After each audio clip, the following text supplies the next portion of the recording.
చెప్పమ్మా. 8 నెలలుగా ఉంటున్నావు.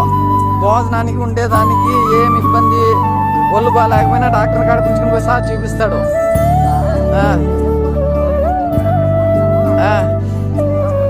గత 15 ఏళ్ళుగా ఇక్కడ నడుస్తా ఉంది చిత్తూరు రామచంద్ర. మీరు ఇప్పుడు వచ్చినారు. అవ్వ మీరు 3 ఏళ్ళుగా ఉంటున్నారా? మీకు కొడుకు కూతురు ఎవరు లేదా ఉంటారా?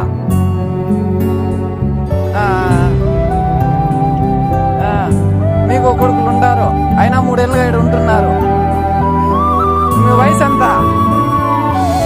90 ఏళ్ళు. 3 ఏళ్ళుగా ఇక్కడ ఉంటున్నారు.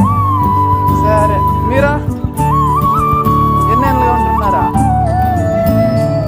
ఇక్కడ ఉండేదానికి భోజనానికి ఏమన్నా ఇబ్బందా? సారని వసతి సౌకర్యాలు కల్పిస్తా ఉంటాడా?